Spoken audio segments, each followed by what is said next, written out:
Welcome to episode number 34 of Friday Fizz. Today we're going to do things slightly differently. We're going to talk about our 3 or 4 predictions for 2017.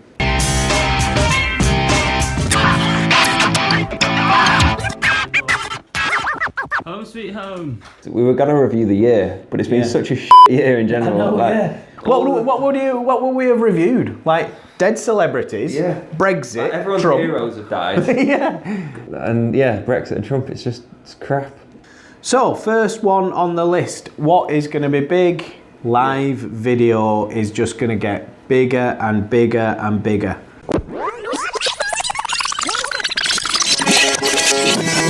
There's this woman in America, she'd bought a Chewbacca mask. Chewbacca mask! Sat in a car, she got a phone out, did Facebook Live on the dashboard, and she was just getting really excited about this mask. She just laughing. Was she a Star Wars fan then, I guess? No, she's actually not. She's not even a big fan of the franchise. No? No. All right. She just bought the mask because she thought it'd be funny. But yeah, the previous record for Facebook Live was 10 million views. Right. This has had 144 million. But yeah, everyone's got live video now, and this year I think people have been dipping their toe into it. So we've seen, particularly on Facebook, a lot of people that, not necessarily early adopters, but they've started to get into live video and test it, see how it works, what they can do with it. Like with anything, I think once people do that and they get comfortable with it, they can start to look at how to develop it and push to the next level. Because as soon as everyone gets comfortable with that, it becomes boring, it becomes noisy. So now everyone needs to look at it and think, right, how are we going to do this really well? How are we going to stand out from the crowd? Because now everyone's doing it, you need to do something special to stand out. The beauty of it is that it doesn't have to be pro. Just dip your water in. If you've not done live video yet, just do it. Just literally pick up your camera and film something, and literally go live on it. I mean, the beauty of live at the minute is that it still gets pushed to everybody. Yeah. On most platforms, it will push to your network and tell them that you've gone live. Live video is just going to get bigger and bigger and bigger. Video in general is still going to be a massive part. You can't. Not every video you do can be live, but that's the one that at the minute has the most attention. Whilst I'm on that topic of attention, we can sit here and talk about what we think next year is going to be about, live video, blah, blah, blah. The reality is that you've got to be so on the ball and find out where people's attention sits. Right now, that's in live video, it's in live video. Text-based messages that you're pushing out on Twitter and Facebook are getting all responses. Like literally, if you just put in text with no image to back it up or anything like that, you might as well not bother. Like literally, you might as well not bother. That for me is, wherever people's attention sits, that's where your focus needs to be. And you've got to be one step ahead of the game or ready to adapt. It ain't going to change so dramatically. Like it's all going to be from this. Like everything's going to be from your mobile. You don't have to produce film quality videos to make a massive impact. The biggest challenge that people have is that, firstly, they don't know what to talk about or they don't know what to film.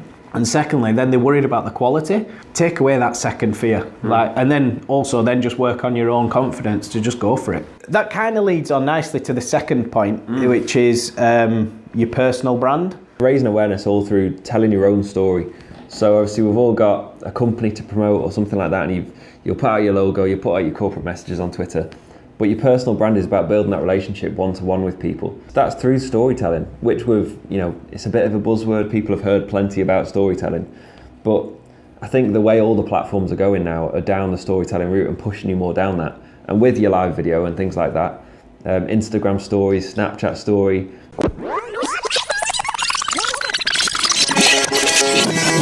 Instagram stories. I mean, way to go to copy Snapchat, basically. I mean, it is an absolute blatant copy, but why not? It's like... I mean, we've seen it like with Twitter. They nicked Snapchat stickers a couple of months ago, maybe last month. Instagram, interaction posts were declining. So what's the way to do it? Look at the popular one that's on the up, which is Snapchat. Steal one of their big features and add it to Instagram. Everyone's pushing you down that route to tell your own story. So it's breaking down that barrier. Stop being so corporate. Stop being worried about the quality of stuff you're putting out. It doesn't have to all be corporate. Yes, it can stick to your brand, but it can still be personal, and it can still connect with people one-to-one. The whole point is that it's called social networking. And social networking is where people's attention are, and so therefore it can't be ignored, irrespective of what business you're in. So social networking is here to stay, and it's changed the way we actually operate as human beings. And the reality is that social networking is about being social, and so For a while, businesses came in and pushed out the corporate brand, and it kind of worked for a bit because it was new. But now I think there's so much noise on social networking that you're just not going to break through with advertising messages.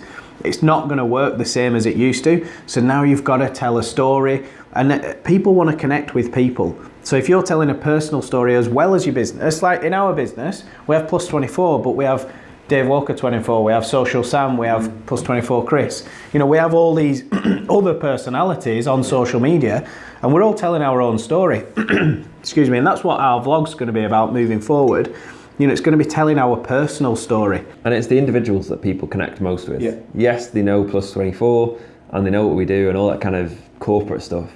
But it's the individuals and it's the personal stories and it's the fun posts that we put out that get more engagement, 10 times more engagement than any of the kind of corporate crap that we put out.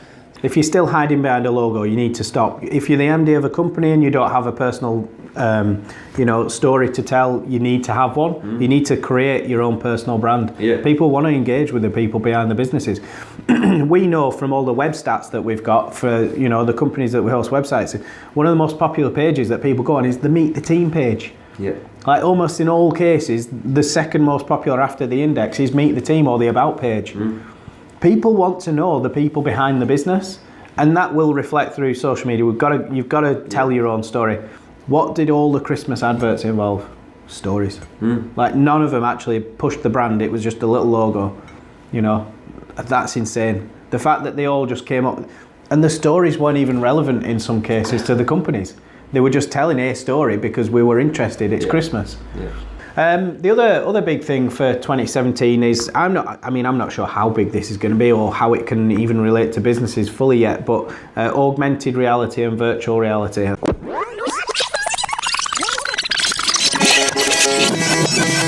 First live demo in VR. Because we're in virtual reality, we're here together, and we have the space where we can just do whatever we want, right? So do you want to go somewhere? You want to play a game? Oh, that sounds great. Let's try a quick game of cards, huh? There we go. Okay. Two for you, and all right, what are we playing? Me being sat here and somebody halfway around the world, and I can see them sat in front of me, and we're chatting away, playing poker, whatever. That's the thing. We can play poker. We can have beers together.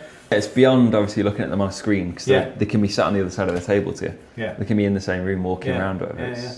I love that concept. It's like Skype on ecstasy.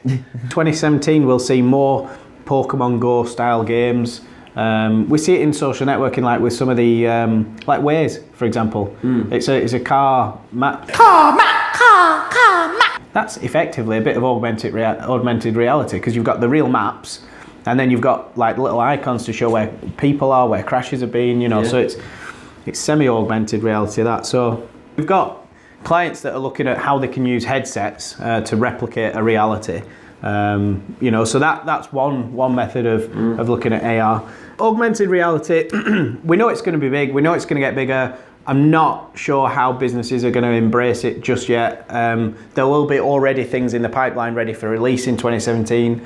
We're not aware of them because we're not in Silicon Valley. It's going to be bigger. We know there's, the Facebooks, the Googles, the, Amazons, and every other technology company out there are trying to get it in, test it and work with it. So we know it's going to be big and it's going to get bigger. I think Internet of Things is probably going to be big as well. I think 2017 is going to be a big year for that. Things like Alexa.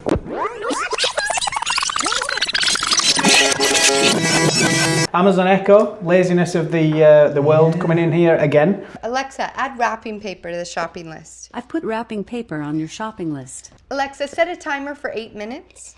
8 minutes, starting now. So no, it's a speaker you have around the house that effectively is always listening out for commands. Right. So similar to Siri on your iPhone. Yeah, that nobody ever uses. Well, yeah, that's a novelty, isn't it? But this, because you use it for humour once in a while. Yeah, just to set up weird commands and stuff. Yeah. But with Echo, because it's around your house, you just sort of get used to it and you're just walking around saying commands. So you can imagine with Siri, you've got to press the button, you've got to be thinking about it. Whereas walking into the kitchen and you just say, play some music, and then your music starts playing, you can see how it would actually be pretty convenient. I mean, they're really hammering that in terms of the pushing it out there. Yeah, Internet of Things I think will continue to grow. Turning on your washing machine, your cooker, all that before you're back. It's a good idea. Yeah, I mean it's partly there now. You can control your heating. You've had that for years. Yeah, totally. A few years. It's still stupidly expensive, but it's all useful stuff. Yeah. So I think that'll grow and that'll become more commonplace. How do businesses utilise that in the marketing? You know, can that be done? I think so. I think pushing messages out depending on what the activities they're getting up to. You know, it's all about data, innit? At the end of the day. You know, if Amazon knows what shopping you're ordering, order me some nappies, all of a sudden all the adverts that you're going to get are baby related. Yeah. You know, it's data. So yeah, so that's our roundup of the top 3 or 4 things of 2017 to look out for. There's obviously a ton more we could talk about, but we've not got all day. We want to go and get drunk because it is the 30th of December after all. Thanks for watching. Don't forget to like, comment and share. See you soon. See you next year.